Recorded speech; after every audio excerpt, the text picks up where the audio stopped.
pessoal, tudo bem? Hoje a gente vai falar um pouco sobre o livro Pássaros Feridos, da Colleen McCullough. Esse é um grande romance daqueles que acompanham a história de uma família inteira em algumas gerações, no qual nós vamos acompanhar a família Cleary dos anos 1915 a 1969. No início da história, nós encontramos essa família vendo de uma maneira muito precária na Nova Zelândia. O pai da família, o Paddy, recebendo uma carta da sua irmã mais velha, eles se mudam para a Austrália porque essa irmã é uma mulher muito rica e, como ela não tem outros herdeiros, ela vai deixar toda a sua herança para o irmão e para a família dele. O casal Paddy e Fee tem vários filhos e apenas uma filha mulher, que é a Maggie. E é em torno dela que praticamente todo o enredo se constrói. Tanto que a história inicia falando dela num dos seus aniversários na infância, quando ela ganha uma boneca, que é algo que com certeza custou muito caro para aquela família, mas que a mãe achava melhor, porque senão ela só cresceria no meio dos meninos. E nós seguimos acompanhando ela um pouco depois já na viagem para a Austrália, crescendo e passando a ser alguém que também cuida dos irmãos, chegando na vida adulta,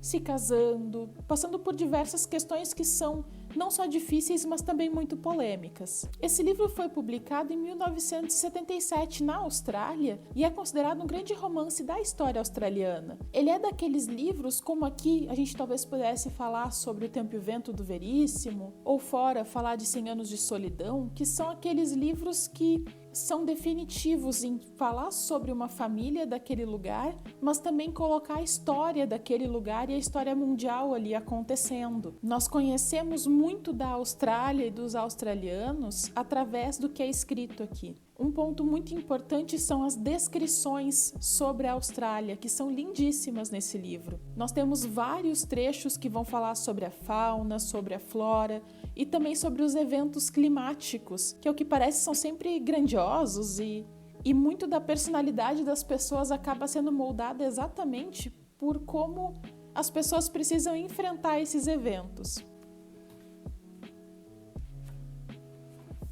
Só Paddy estava longe, no campo, quando estourou a grande tempestade. Apeou do cavalo, amarrou o animal bem amarrado a uma árvore e sentou-se debaixo de uma uilga para esperá-la passar, tremendo de medo. Seus 5 cachorros aglomeraram-se ao seu lado, ao passo que os carneiros que ele tencionava transferir para outro pasto se espalharam em grupinhos saltitantes que trotavam sem rumo em todas as direções. Foi uma tempestade terrível, que reservava o pior da sua fúria para quando o centro do redemoinho estivesse diretamente em cima dele. Paddy enfiou os dedos nos ouvidos, fechou os olhos e rezou.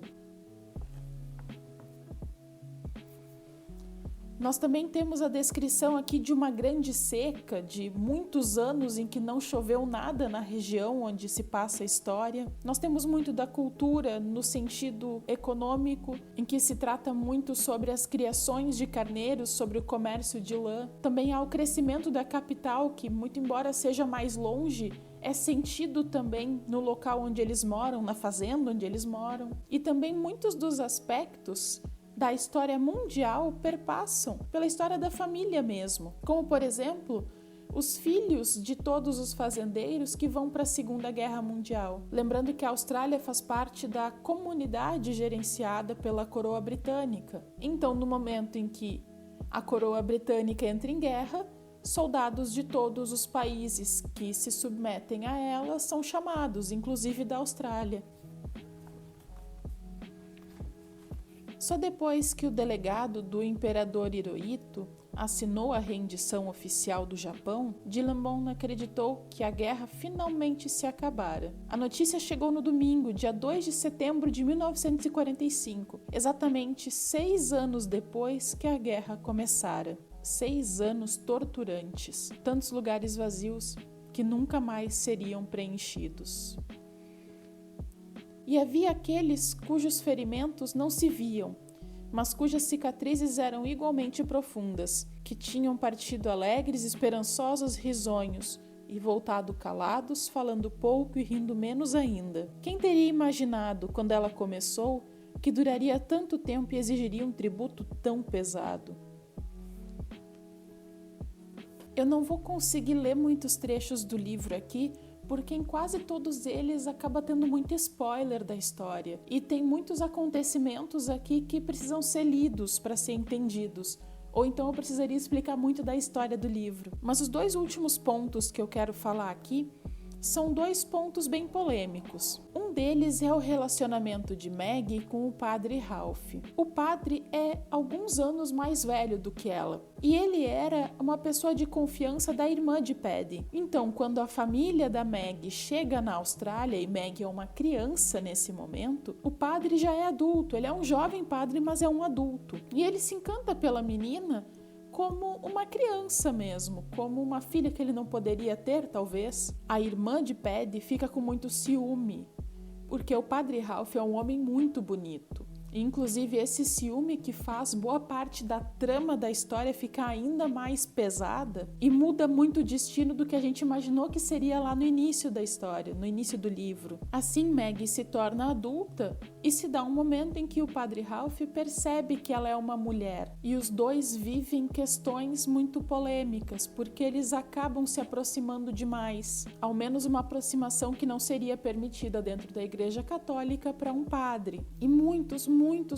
acontecimentos do livro, a gente percebe que além de padre, ele também é uma pessoa, ou talvez antes de ser padre, ele é uma pessoa. E tanto o padre quanto a Maggie, eles vão, ao longo da história, repensando as suas posições sociais, repensando também os dogmas que eles seguem e principalmente redefinindo questões que eles tinham internamente, que tanto pode ser para realmente redefinir algo e repensar algo que está colocado e que talvez não caiba mais na realidade, mas que também pode ser interpretado como uma forma de burlar esses dogmas, de burlar as proibições que eles têm de convivência. E tudo isso acontece com muito sofrimento, o que leva ao último ponto que eu quero ressaltar aqui, que é justamente o nome do livro que vai falar do sofrimento dos Cleary. Todos os membros da família sofrem muito durante todo o livro.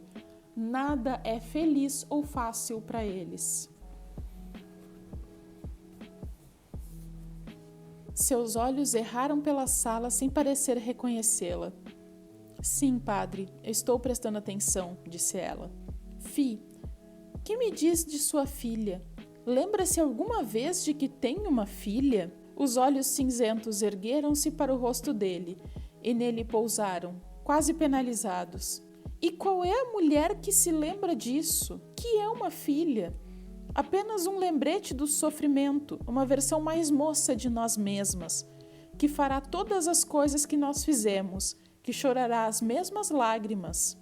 Não, padre, procure esquecer que tenho uma filha, e quando penso nela, é como se fosse um dos meus filhos. É dos filhos que a mãe se lembra. Inclusive, a relação de Maggie com a mãe vai se modificando bastante durante a história, mesmo porque, no fim das contas, são as duas que acabam cuidando de tudo e de todos. Como na maioria das vezes acontece, de ser a mulher que cuida de tudo e de todos. E esse sofrimento de todos os membros da família tem relação com uma dita lenda sobre os pássaros feridos, sobre um pássaro que tem um canto belíssimo, mas que ele só consegue ter esse canto belíssimo se machucando. Então todos os membros da família seriam esse pássaro, cada um deles precisando se machucar de muitas formas para conseguir seguir sua vida adiante. Durante todo o livro nós temos poucas reviravoltas, assim, poucos momentos de surpresa do enredo, mas todo ele vai se construindo de uma maneira tão caótica e principalmente os acontecimentos mesmos são todos tão perturbadores que a gente entende como, por exemplo, os filhos da família se tornaram pessoas tão arredias, ou como a filha de Maggie se tornou alguém que quebra tantas barreiras. Aquele ambiente familiar que se forma ali, ele não é necessariamente ruim. É muito mais o que acontece no entorno da família que vai prejudicando o ambiente ali dentro, ou vai transformando as pessoas individualmente, até formar um grande grupo que talvez não tenha futuro. Esse daqui acaba sendo um grande romance da literatura mundial. Ele é bem longo, ele é confuso em alguns momentos, mas ele tem uma história muito boa. A história é bela. apesar de todo o sofrimento que eles passam no decorrer do livro. Bom, pessoal, essa foi uma brevíssima análise do romance Pássaros Feridos, da Colleen McCullough. Até os próximos vídeos!